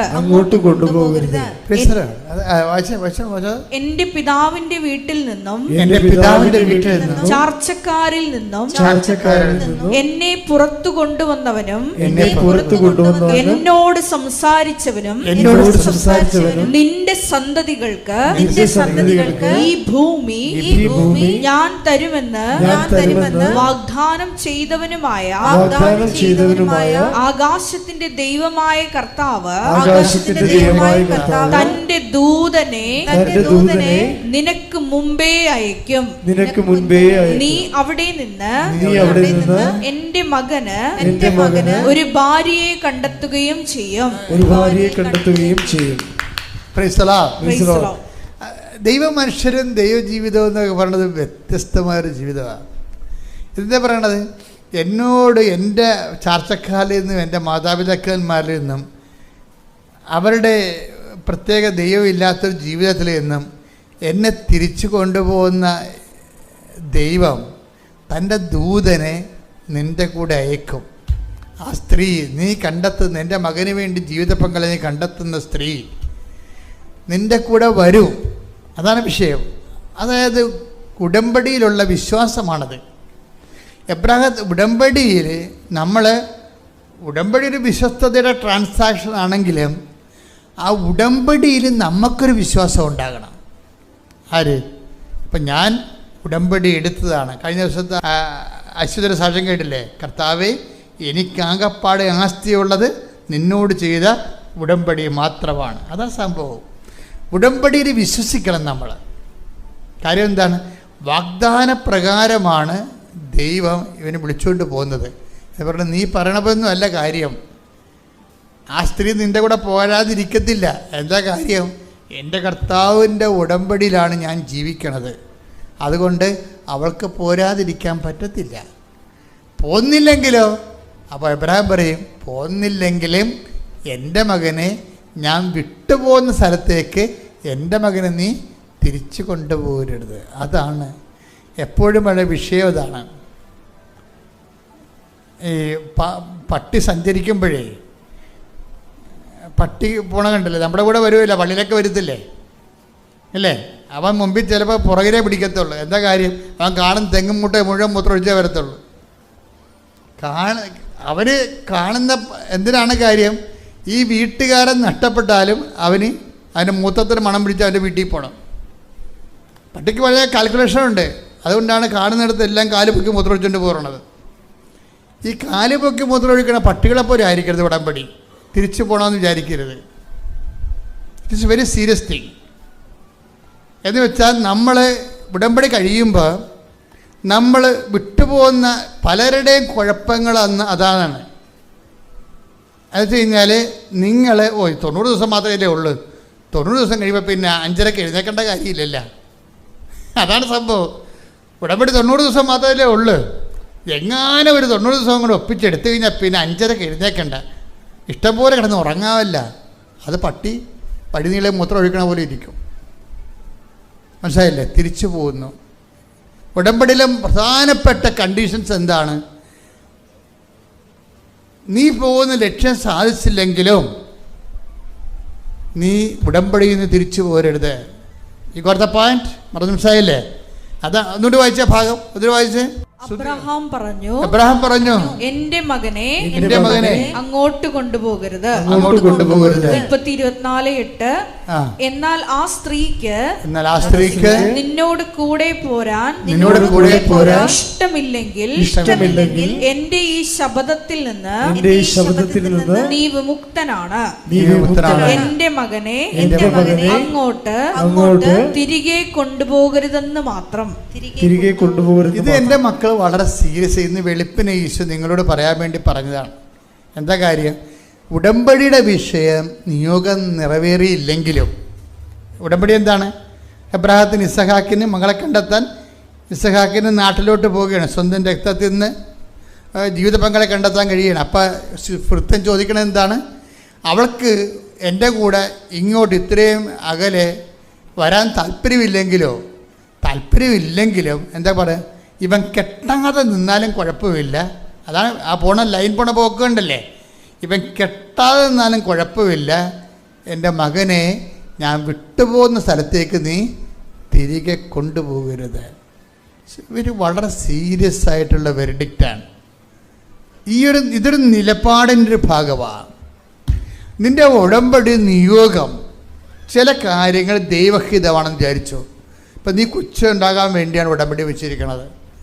എനിക്കാണെങ്കിൽ ഉടമ്പടിയിൽ ഒരു സംശയമില്ലാത്തൊരാളാണ്. എന്നുവെച്ചാൽ ഞാൻ ഉടമ്പടിക്ക് മുമ്പൊരു കാലഘട്ടത്തെ ഫേസ് ചെയ്ത ആളാണ്.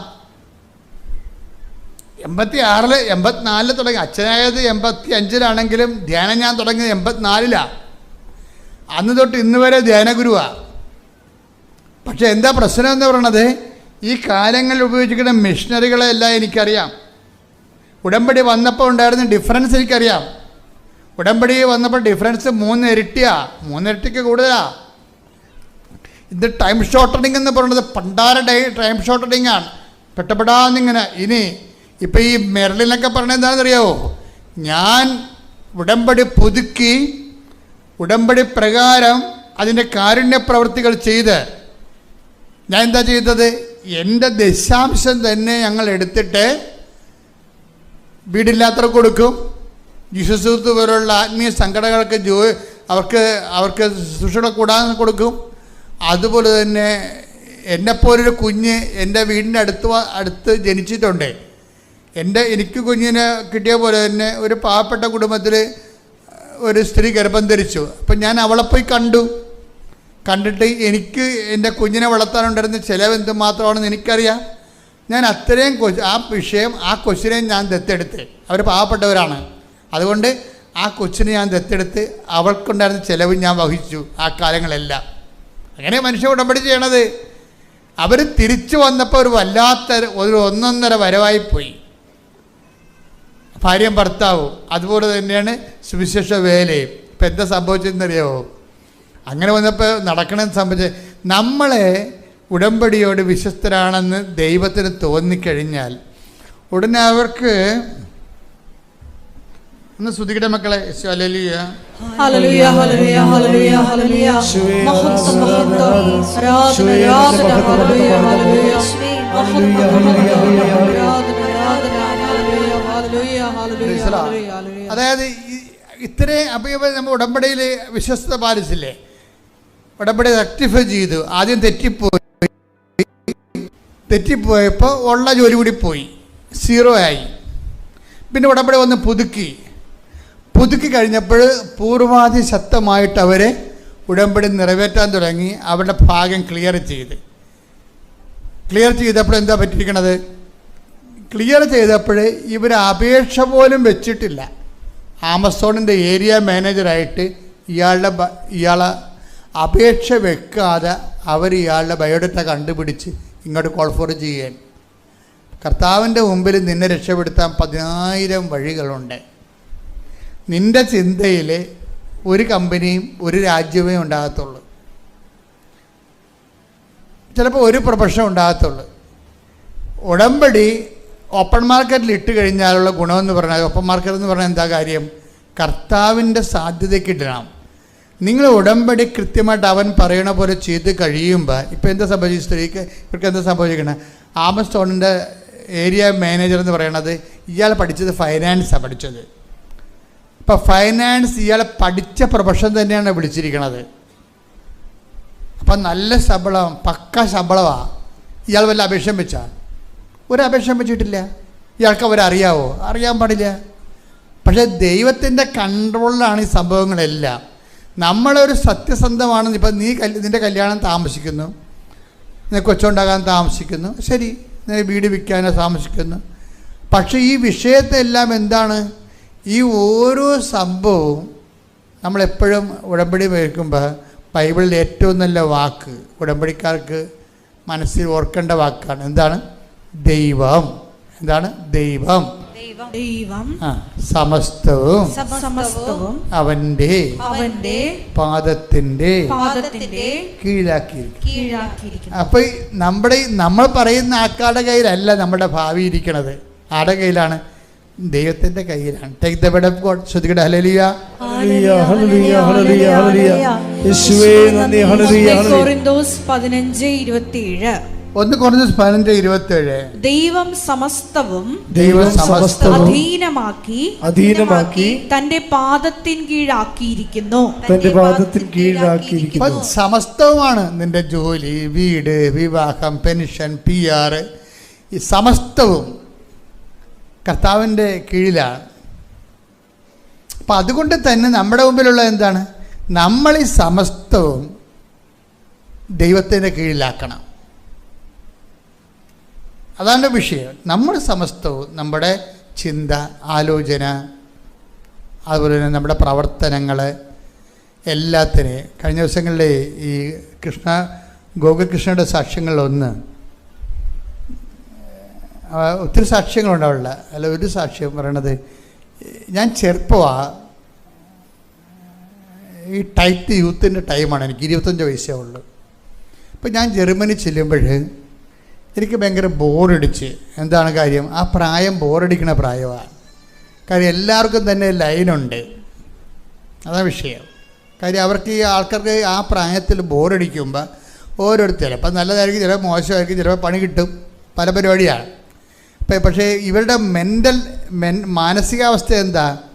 മാനസികാവസ്ഥ എന്ന് പറയുന്നത് തനിക്ക് ആരും ഇല്ലല്ലോ എന്നുള്ളതാണ്. അപ്പനമ്മ വീട്ടിലല്ലേ, ഇടയ്ക്കിങ്ങനെ സ്കൈപ്പിൽ തിരിച്ചുകൊണ്ടിരിക്കണമെന്നല്ലാതെ കാര്യമില്ലല്ല. അത് ഫ്രെയിം വെച്ച ഫോട്ടോ പോലെയാണ്. അമ്മ ചോദിക്കും തിന്നാന്ന് ചോദിക്കും, അതാണ് ചോദിക്കത്തുള്ളൂ, വേറെ ഒന്നും ചോദിക്കത്തില്ല. കഴിച്ച നിൻ്റെ മുടി എന്താണ് ഇങ്ങനെ ഇരിക്കണത്? ഇത് സ്ഥിരം ചോദ്യമാകുമ്പോൾ 1 കൊല്ലം ആകുമ്പോൾ അമ്മയെ വെറുക്കും. കാര്യം ഇവർക്കിത് ചോദിക്കാനല്ല അറിയാൻ പാടുള്ളൂ. ശമ്പളമാണെങ്കിൽ ശമ്പളം ചോദിക്കും, ശമ്പളം കിട്ടിയില്ലേ മോളെ എന്നൊക്കെ ചോദിക്കും. അത് 1 കൊല്ലം കേൾക്കുമ്പോൾ തന്നെ അറിയാം ഈ തള്ള വാ പൊളിക്കണ ശമ്പളത്തിനാണെന്നുള്ളൂ. അപ്പം നമ്മളോട് പറഞ്ഞില്ലെങ്കിലും നിങ്ങളെക്കുറിച്ച് അവർക്കൊരു ധാരണയാകും. ഉള്ളിൽ നിങ്ങളുടെ ഫോട്ടോ കാണുന്ന തന്നെ അവർക്ക് മടുപ്പാകും. കാര്യം ചോദിക്കാൻ പോണ കാര്യം ഇത്രയാണ്.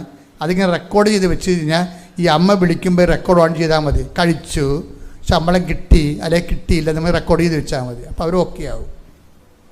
അപ്പോൾ എപ്പോഴും നമ്മൾ ശ്രദ്ധിക്കണം ഈ വിഷയങ്ങളെ. കാര്യം കൈ വിട്ട് നിൽക്കുന്ന ആ പിള്ളേരെ കൈകാര്യം ചെയ്യണമെങ്കിൽ നമ്മൾ വേറെ കോളേജിൽ പോയി പഠിക്കേണ്ടി വരും. അവരുടെ മനസ്സിലുണ്ടാകുന്ന ട്രാജഡി ഒന്നും നിങ്ങളോട് പറയണമെന്നൊരു നിർബന്ധമില്ല.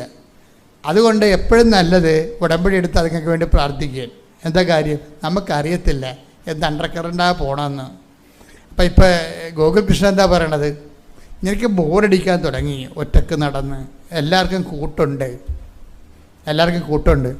അപ്പോൾ കൊള്ളാവുന്നതായാലും കൊള്ളാത്തതായാലും ആരെങ്കിലും ഒരു കൂട്ട് കിട്ടണമെങ്കിൽ കഴിഞ്ഞാൽ നമുക്ക് ബോറടി മാറും.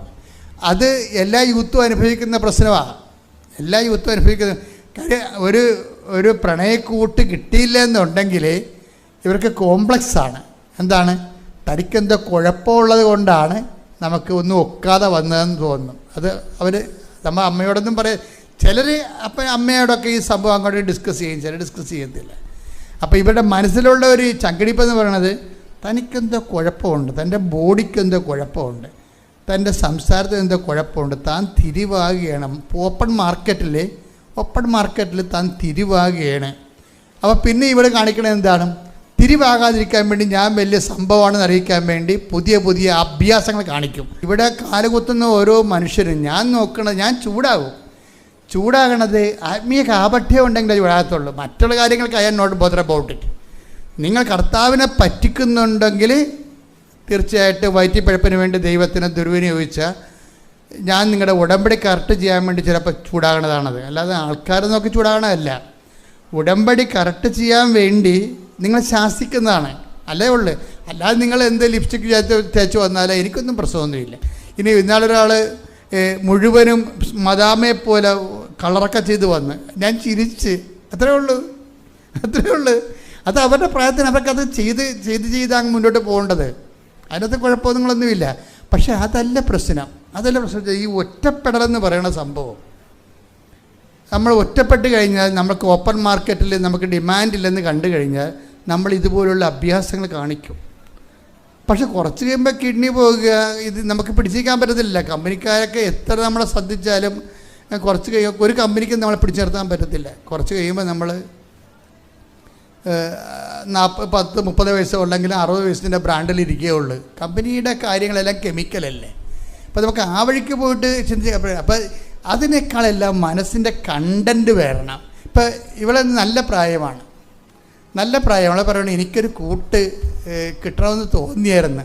അപ്പോൾ പിന്നെ ഞാൻ പറഞ്ഞു കർത്താവിനോട്, കർത്താവേ നിന്നേക്കാൾ നല്ല കൂട്ട് ആർക്കും തരാൻ പറ്റത്തില്ലെന്ന്.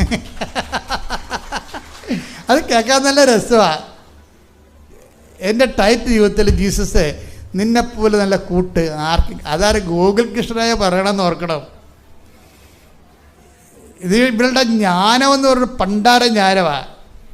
എന്ന് വെച്ച് കഴിഞ്ഞാൽ എല്ലാവരും റാലിക്ക് ചില ആൾക്കാർ ഓടുമല്ല, നടന്നു വരുമ്പം ഓടുകയല്ലേ. ഓടുമ്പോൾ നടന്ന് കയറാൻ വരുമ്പോൾ ചില ആൾക്കാർ ഓടുമ്പോൾ ഇവിടെ അവർത്തിങ്ങനെ ഈ ഓട്ടതിരത്ത് ഉള്ളതായിരിക്കും എന്ന് വിചാരിച്ചു. ആരാണ്ട് ഓടുന്ന കണ്ടപ്പോൾ ഇവൾ ഓടി മുമ്പിലെത്തി മാതാവിൻ്റെ അടുത്ത് എത്തണമായിരിക്കും ചിലപ്പോൾ പരിപാടിയെന്ന് വിചാരിച്ചു. പിന്നെ കുറച്ച് കഴിഞ്ഞപ്പോൾ ഒക്കെ മനസ്സിലായി, ഇങ്ങനെ ഓടിയിട്ട് കാര്യമില്ലല്ലോ, ഞാൻ ജർമ്മനിയിൽ നിന്ന് ഇവിടെ വന്നത് അമ്മയുടെ റാലി കൂടാനല്ലേ വന്നത്. ഞാൻ ഓട്ടം നിർത്തിയപ്പോൾ എനിക്ക് ഭയങ്കര ചൂടായിരുന്നു, ഭയങ്കര ചൂടാണ്. ശരിയാണ്, നമ്മൾ വെയിലത്തൂടിയല്ലേ പോയത്, നല്ല പൊള്ളണ വെയിലത്തൂടിയാണ് പോയത്. അപ്പോൾ ശരീരമൊക്കെ വിയർക്കാൻ തുടങ്ങി. അപ്പോൾ ഈ അവിടെ നിന്ന് തണുപ്പിൽ നിന്ന് ഇങ്ങോട്ട് ലാൻഡ് ചെയ്യുമ്പോൾ ബോഡി വേറെ ഒരു കണ്ടീഷനാകും ഒരാഴ്ച. പിന്നെ ശരിയായി പറഞ്ഞെങ്കിൽ അയ്യോ എൻ്റെ അവസ്ഥയൊക്കെ ഭയങ്കര ഗതികേടായിരുന്നു. ചൊറിഞ്ഞും മാന്തിയൊക്കെ ഞാനൊരു കണക്കിനാണ് ഈ ഫ്രാൻസിലൊക്കെ ജീവിച്ചത്. ചുണ്ടൊക്കെ വല്ലാത്ത മനുഷ്യർ, ചൊരിയും മുഴുവൻ ഇങ്ങനെ പൊടി വന്ന് വയസ്സന്മാരെ പോലെ ഇരിക്കും, പൊടിയൊക്കെ കയറി ശരീരത്തിൽ മുഴുവൻ പൊടി പോലെയൊക്കെ വരും. അതുകൊണ്ട് അവരെല്ലാം കുറേ സാധനങ്ങളൊക്കെ തേച്ചാണ് അവരവിടെ നിൽക്കുന്നത്. അപ്പോൾ അത് ഇവർ വന്ന് ഇവിടെ ലാൻഡ് ചെയ്ത് കഴിഞ്ഞപ്പോൾ ഭയങ്കര ചൂട്, തണുപ്പിന് ചൂടിലൊക്കെ വന്നത്. അപ്പോൾ ഈ ചൂടെടുത്തിട്ട് നിൽക്കാൻ പറ്റണില്ല. ഉടനെ ഈ ഗോകുൽ കൃഷ്ണ പറയുവേ, കർത്താവേ എനിക്കിത് റാലി പൂർത്തിയാക്കാൻ പറ്റാത്ത രീതിയിൽ ചൂടാണ് ഇവിടെ. അതുകൊണ്ട് ഞാൻ എൻ്റെ കുടുംബത്തിൽ നിന്ന് മരിച്ചു പോയിട്ടുള്ള എൻ്റെ പൂർവ്വപിതാക്കന്മാരുടെ ശുദ്ധീകരണത്തിന് ആത്മാക്കളുടെ വീണ്ടെടുപ്പിന് വേണ്ടി ഞാൻ എൻ്റെ ശരീരത്തിൻ്റെ ചൂട് കാഴ്ചവെക്കണം. പറഞ്ഞ മനസ്സിലായില്ലേ? ജ്ഞാനസ്ഥാനപ്പെടാത്തൊരു സന്തതി പറയുന്ന പ്രാർത്ഥനയാണിത്. എൻ്റെ പൂർവ്വപിതാക്കന്മാർ ശുദ്ധീകരണത്തിന് ആത്മാക്കളുടെ വീണ്ടെടുപ്പിന് വേണ്ടി എൻ്റെ ശരീരത്തിൻ്റെ ഇപ്പം സഹിക്കാനാവാത്ത ചൂട് ഞാൻ ഇതാരും ഇവർക്ക് പറഞ്ഞു കൊടുക്കണേ? പരിശുദ്ധാത്മാവല്ല, പിന്നെ ആര് പറഞ്ഞു കൊടുക്കാനാണ്? ഏത് വേദപാഠം പഠിച്ചിട്ടാണ്? ഒരു വേദപാഠവും പഠിപ്പിക്കാത്തവരെ കർത്താവ് പഠിപ്പിച്ചുകൊണ്ടിരിക്കുകയാണ്. ശ്രുതിക്കട്ടെ hallelujah, hallelujah, hallelujah, hallelujah, hallelujah. നാളുകളിൽ എൻ്റെ ആത്മാവിനെ ഞാൻ എല്ലാവരിലും വർഷിക്കും. ഹല്ലേലൂയ, ഹല്ലേലൂയ, മഹത്വം, മഹത്വം, ആരാധന, ഹല്ലേലൂയ.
എൻ്റെ മകളെ, അച്ഛൻ പറഞ്ഞു വരുന്നത് എന്താ വെച്ച് കഴിഞ്ഞാൽ, നമ്മുടെ ഈ ഭൗതികമായ നേട്ടങ്ങളുടെയും നിയോഗങ്ങളുടെയും ഫസ്റ്റ് സ്റ്റെപ്പ്, ആദ്യ ഘട്ടം ആദ്യ ഘട്ടം കഴിഞ്ഞിട്ട് രണ്ടാമത്തെ ഘട്ടത്തിൽ ഉടമ്പടിയെ പുതുക്കുമ്പോഴൊക്കെ ഒരു ആധ്യാത്മിക അനുഭവങ്ങൾക്ക് വേണ്ടി കൂടുതൽ നിങ്ങൾ ശ്രദ്ധിക്കണം. ഇപ്പോൾ ഈ പറഞ്ഞ കക്ഷികളെല്ലാം മെർലിനായാലും പിന്നെ ഗോകുൽകൃഷ്ണനായാലും അവിടെ ആധ്യാത്മിക അനുഭവങ്ങൾ കണ്ടില്ലേ, അതാണ് അടിയൊഴുക്കെന്ന് പറയണത്. അവർ പുതുക്കി കഴിയുമ്പോൾ അവരുടെ നിയോഗം കർത്താവ് തന്നെയാണ്. ഇപ്പോൾ ഗോകുൽകൃഷ്ണൻ എന്താ പറയണത്? ഞാൻ ടൈറ്റ് യൂത്താണ്. ഇപ്പോൾ ഞാൻ ഈശോയോട് പറഞ്ഞു, ഞാൻ യൂത്താണ്, എനിക്ക് ലോകത്തിൻ്റെ ഒരു വിഷത്തിൽ ചെന്ന് ചാടി ആത്മാവ് നഷ്ടപ്പെടാൻ താല്പര്യമില്ല, അതുകൊണ്ട് നീ തന്നെയായിരിക്കണം എൻ്റെ കൂട്ട്. അപ്പോൾ അവർ സ്വന്തമായിട്ട് പ്രാർത്ഥിക്കുകയാണ്. എന്നിട്ട് അവർ ആ ഒരു ബോറടിക്കുന്ന, ഒറ്റപ്പെട്ട് പോകുന്നില്ല, പല ആൾക്കാരും ചെന്ന് അവർക്ക് പറ്റാത്ത ബന്ധങ്ങളിൽ പോയി ചാടി വീണു പോയിട്ടില്ലേ, ആ ഒരു സംഘർഷമാത്മകമായ ഒരു ടെംപ്റ്റേഷന് ഇവർ ക്രിസ്തുവിനെ വെച്ച് മാനേജ് ചെയ്യണം. കണ്ടില്ലേ, അത് അപാര മാനേജിങ്ങാണ്. ഈ ബോർ ടൈമിൽ ചില ആൾക്കാരിങ്ങനെ കൂട്ടുകൂടുമ്പോൾ എന്താ ഉദ്ദേശിക്കണമെന്ന് അറിയാവോ? അത് നമ്മൾ തേപ്പെന്നൊക്കെ പിള്ളേർ പറയണ സംഭവിച്ചാൽ തേക്കാൻ വേണ്ടി മാത്രം കൂടുന്നവരുണ്ട്. അവരുടെ ഉദ്ദേശം എന്ന് വെച്ച് കഴിഞ്ഞാൽ ഈ ഒരു ടൈം വന്ന്, ഈ ബോർ ടൈം വന്ന് എങ്ങനെയെങ്കിലും ആരെങ്കിലും വെച്ച് ഒന്ന് ഫില്ല് ചെയ്തെടുക്കണം. ആ ബോർ ടൈം കഴിയുമ്പോൾ അയാളെ കണ്ടുപഠിച്ച് അയാളെ മാറ്റിയിട്ട് വേറെ ആൾക്കാരെടുക്കും. അത് തുടങ്ങുമ്പോൾ തന്നെ ഇവർ രണ്ട് കക്ഷികളും പരസ്പരം വഞ്ചിക്കുകയാണ്. തുടങ്ങുമ്പോൾ തന്നെ ഇങ്ങനെ ആത്മവഞ്ചനയിൽ നിലനിൽക്കുന്ന ആൾക്കാർക്ക് ഉടമ്പടിയുമായിട്ട് മുന്നോട്ട് പോകാൻ പറ്റത്തില്ല.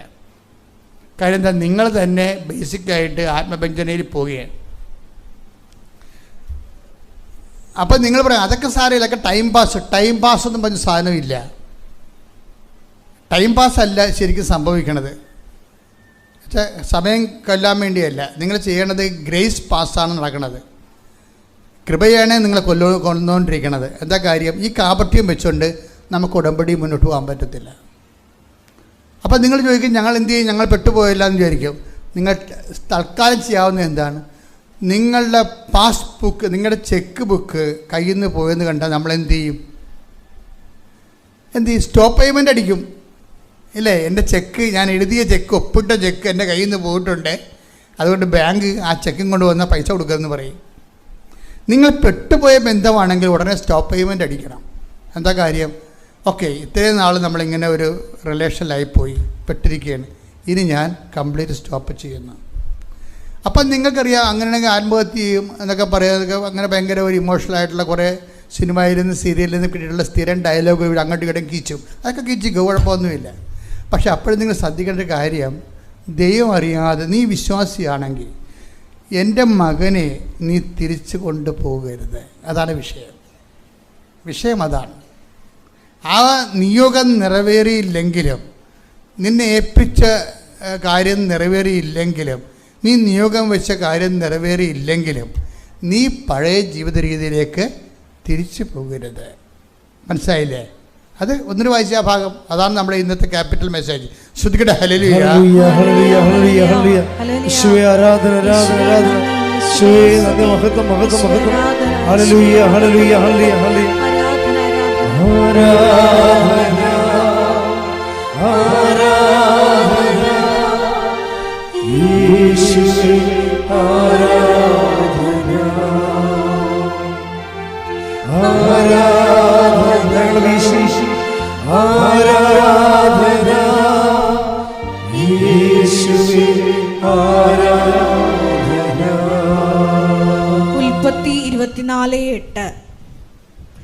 എന്നാൽ ആ സ്ത്രീക്ക് നിന്നോട് കൂടെ പോരാൻ ഇഷ്ടമില്ലെങ്കിൽ എന്റെ ഈ ശബ്ദത്തിൽ നിന്ന് നീ വിമുക്തനാണ്. എന്റെ മകനെ അങ്ങോട്ട് തിരികെ കൊണ്ടുപോകരുതെന്ന് മാത്രം. ഞാൻ വിട്ടുപോകുന്ന നാട്ടെന്ന് പറയുന്നുണ്ട്. ഉടമ്പടി പ്രഖ്യാപിതമായ ഒരു വർക്ക് ചെയ്യണത് ഈ മേഖലയിലാണ്. എന്താണ്? ഞാൻ വിട്ടുപോകുന്ന നാട്ടിലേക്ക് നിങ്ങൾ തിരികെ കൊണ്ടുപോകരുത്. അപ്പം നമ്മൾ ഉടമ്പടിയിലൂടെ വിട്ടുപോകുന്ന ഒരു ജീവിത രീതിയുണ്ട്. നിങ്ങളുടെ നിയോഗം നിറവേറിയില്ല, നിങ്ങളുടെ നിയോഗം ആ രീതി നിറവേറിയില്ലെങ്കിലും നിങ്ങൾ വിട്ടുപോകുന്ന ഒരു നാടുണ്ട്, ദൈവാനുഭവമുണ്ട്. നിങ്ങൾ വിട്ടുപോകുന്ന ഒരു ലോകജീവിതമുണ്ട്, അതിലേക്ക് നിങ്ങൾ തിരികെ പോകരുത്. ഇത് നിങ്ങൾ കൃത്യമായിരിക്കണം. ഇത് എന്നെ ബോധ്യപ്പെടുത്താനല്ല, കൗൺസിലേഴ്സിനെ ബോധ്യപ്പെടുത്താനല്ല, ദൈവത്തെ ആദ്യം ബോധ്യപ്പെടുത്തണം. എന്താണ്? എൻ്റെ നിയോഗം നിറവേറിയില്ലെങ്കിലും ഞാൻ തിരിച്ചു പോകത്തില്ല പഴയ മദ്യപാനത്തിലേക്ക്. അതുപോലെ തന്നെ എന്തെല്ലാം തരമാണ് ദൈവത്തിന് സത്യസന്ധമല്ലാത്ത ഒരു വിഷയത്തിലേക്ക് ഞാൻ തിരിച്ചു പോകത്തില്ല. കഴിഞ്ഞ ദിവസങ്ങളിൽ ഒരു സാക്ഷ്യം ഉണ്ടായി. അയാളുടെ പേരൊന്നും പറഞ്ഞിട്ടില്ല, കാരണം എനിക്ക് പേര് കിട്ടിയില്ല. പുള്ളി വൈഫിനോട് പറഞ്ഞു, നമ്മുടെ ഉടമ്പടിയിൽ നിന്ന് വർക്കൗട്ട് ചെയ്യത്തില്ലടി എന്ന് പറഞ്ഞു. ഭർത്താവ് ഭാര്യയോട് പറയണേ, നമ്മുടെ ഉടമ്പടിയിൽ നിന്ന് വർക്കൗട്ട് ചെയ്യത്തില്ലെന്ന് പറഞ്ഞു. അപ്പോൾ പറഞ്ഞു, എന്താ കാര്യമെന്ന് ചോദിച്ചു. നീ നിൻ്റെ ആങ്ങളയുമായിട്ട് മിണ്ടിയിട്ട് എത്രയോ വർഷം, 12 വർഷമായില്ലേ. അപ്പം ഞാനീ ജോലി കിട്ടാതെ ഗതി കിട്ടാ പ്രേതം പോലെ നടക്കേ ഉള്ളൂ. എന്താ കാര്യം? നീയാണ് ആദ്യം ഉടമ്പടി എടുത്തത്, നിന്നെ കണ്ടാണ് ഞാൻ ഉടമ്പടി വന്നത്. ഭാര്യ ഉടമ്പടി എടുത്തിട്ടാണ് അത് അവളുടെ ഈ ഓൺലൈൻ ഉടമ്പടി എടുത്തത്. അത് കഴിഞ്ഞിട്ടാണ് ഈ ഭർത്താവ് ഇവൾ ചെയ്യുന്ന കാര്യങ്ങളൊക്കെ കണ്ടിട്ട് അയാൾ വന്ന് തീർത്ഥാടന ഉടമ്പടി എടുത്ത്. പക്ഷേ എന്നിട്ടും സംഭവം വിജയിച്ചില്ല. അയാൾ പക്ഷേ ഈ വൈഫിനേക്കാൾ കുറച്ച്, വൈഫിങ്ങനെ ക്യാഷ്വൽ എടുത്തതാണ്. അതെല്ലാവരും കേട്ടിട്ട് ഉടമ്പടി എടുത്ത് കുറേ സാക്ഷ്യം പറയുന്നുണ്ടല്ലോ, പോയി നോക്കാമെന്നൊക്കെ പറഞ്ഞുകൊണ്ട് ചുമ്മാ ദൈവത്തിനെ പറ്റിക്കാൻ വന്നതാണ്. കുറേ ആൾക്കാർക്ക് കുറേ സാക്ഷിയൊക്കെ പറയാനുണ്ടല്ലോ. അപ്പോൾ അതുകൊണ്ട് നമുക്കിങ്ങനെ കുറേ വിഷയങ്ങളൊക്കെ ഉണ്ടല്ലോ, അതുകൊണ്ട് നമുക്ക് എന്തെങ്കിലും എഴുതി കെട്ടിത്താത്താന്ന് പറഞ്ഞുകൊണ്ട് കൊണ്ടുവന്ന് കെട്ടിത്താത്തിയിട്ട് അവർ ഒറ്റക്ക് നടക്കുകയാണ്. പക്ഷേ അവർ ചെയ്യുന്നുണ്ട്, പ്രാർത്ഥനയൊക്കെ ചെയ്യുന്നുണ്ട്. അത് കണ്ടപ്പോൾ ഹസ്ബൻഡിന് തോന്നി, ശരി എന്നാൽ ഞാൻ പോയി തീർത്ഥാടന ഉടമ്പടി എടുത്തേക്കാമെന്ന് വിചാരിച്ചു. തീർത്ഥാടന ഉടമ്പടി എടുക്കുമ്പോൾ അതിൻ്റെ അകത്ത് എഴുതിയിട്ടുണ്ട്, നിങ്ങൾ സംസാരിക്കാതെ ഇരിക്കുന്ന ആരെങ്കിലും ഉണ്ടെങ്കിൽ അവരോട് സംസാരിക്കണം എന്ന് പറയും. അതുതന്നെയാണ് ഈ വൈഫും വായിച്ചത്. ആ പ്രതിയാണ് സംസാരിക്കാതിരിക്കണത്. ഇയാൾക്ക് കുഴപ്പമൊന്നുമില്ല. ഇയാൾ വീട്ടിൽ വന്നിട്ടും പറഞ്ഞ് 2-3 മാസമായിട്ട് ഉടമ്പടി വർക്കൗട്ട് ചെയ്യണില്ല. അപ്പോൾ ഉടനെ ഇയാൾ പ്രാർത്ഥിച്ചപ്പോൾ കർത്താവ് പറഞ്ഞ് ഇവളോട് സംസാരിക്കാൻ പറയാൻ പറഞ്ഞു. അപ്പോൾ ഉടനെ അവൾ പറഞ്ഞ് ഞാൻ സംസാരിക്കത്തില്ലെന്ന്. അപ്പോഴല്ലേ സംഭവം, എല്ലാത്തിൻ്റെയും കയ്യിരിപ്പുണ്ടേ. നിങ്ങളുടെ ഉടമ്പടി ഇങ്ങനെ മുനിഞ്ഞ് കത്തണതിൻ്റെ കാരണം നിങ്ങളുടെ കയ്യിരിപ്പ് കൊണ്ടാണ്. നിങ്ങൾ ഉടമ്പടി പുതുക്കി 11-12 പുതുക്കും, പക്ഷെ കയ്യിരിപ്പ് മോശമാണെങ്കിൽ എന്തു ചെയ്യും? ഇവളീ ആങ്ങളയോട് സംസാരിച്ചിട്ട് 12 കൊല്ലമായി. 12 കൊല്ലമായിട്ട് ഇന്നുവരെ സംസാരിച്ചിട്ടില്ല. അപ്പം നിങ്ങളിപ്പോൾ കേൾക്കണവർ വിചാരിക്കും, കുഴപ്പമൊന്നുമില്ല, ആങ്ങളേക്കില്ലല്ല, എനിക്ക് ആങ്ങളയില്ലല്ലോ, പിന്നെ ആ പ്രശ്നം നമ്മുടെ അല്ലെന്ന്. ആങ്ങളെ തന്നെയാണെന്ന് പറയുന്നില്ല. ആരോടെങ്കിലും നിങ്ങൾ വെറുപ്പോടുകൂടി മിണ്ടാതെ സ്നേഹമില്ലായിരിക്കുന്നുണ്ടെങ്കിൽ ഉടമ്പടി വർക്കൗട്ട് ചെയ്യത്തില്ല. കാര്യം സ്നേഹരാഹിത്യമുള്ള കാരണം അതിലൂടെ ഉടമ്പടി വർക്കൗട്ട് ചെയ്യത്തില്ല. പക്ഷേ വൈഫിനത് മനസ്സിലായില്ല, ഹസ്ബൻഡിന് മനസ്സിലായി. എല്ലാവർക്കും മനസ്സിലാകത്തില്ല സഹോദരങ്ങളെ. നിങ്ങൾ ബേസിക്കായിട്ട് ദൈവത്തിനെ അന്വേഷിച്ചാൽ മാത്രമേ, ഉടമ്പടിയിലൂടെ ജോലിയും വീടും വിവാഹം കുഞ്ഞുങ്ങളെയും മാത്രം അന്വേഷിച്ചാൽ മനസ്സിലാകത്തില്ല. ഉടമ്പടിയിലൂടെ നിങ്ങൾ ദൈവത്തെ അന്വേഷിക്കുകയാണെങ്കിൽ എല്ലാം മനസ്സിലാകും. ഉടമ്പടിയിലൂടെ അന്വേഷിക്കണം എന്താണ്? ഒരു ഉന്നതമായ ആധ്യാത്മിക ജീവിതം അന്വേഷിക്കണം. അപ്പം നിങ്ങൾ നേരത്തെ പറഞ്ഞ പോലെ കേട്ടുകേൾവില്ലാത്ത നിങ്ങൾ വെക്കാത്ത ആപ്ലിക്കേഷൻ പോലും നിങ്ങളെ തിരിച്ചു വിളിച്ച് ജോലി തരും. കാര്യം എന്താണ്? നിങ്ങൾ ദൈവത്തിൻ്റെ കാര്യം ആദ്യം അന്വേഷിച്ചുകൊണ്ടാണ്. ഇതൊരു 100 പ്രാവശ്യം നമ്മൾ കേട്ടിട്ടുണ്ട്, നിങ്ങൾ ആദ്യം ദൈവരാജ്യം അന്വേഷിക്കണമെന്ന്. കേട്ടത് കൊണ്ട് കാര്യമില്ല, അത് അഭിഷേകമായിട്ട് ആന്തരിക ബോധ്യമാകണം. പ്രാർത്ഥിക്കുക, കർത്താവേ, ഞാൻ കേൾക്കുന്ന വചനങ്ങള് കേൾവിയുടെ സ്വരത്തിനപ്പുറം എന്റെ മനസ്സിലെ ആന്തരിക ബോധ്യമാകുവാൻ ആവശ്യമായ അഭിഷേകം നൽകണമേ. ശ്രദ്ധിക്കട്ടെ. ഹല്ലേലൂയ.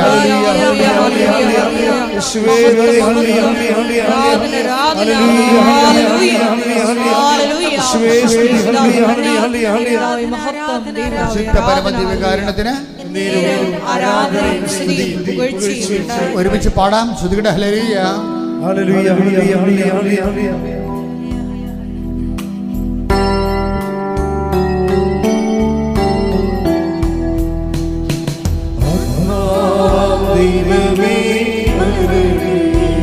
സ്വരത്തിലെ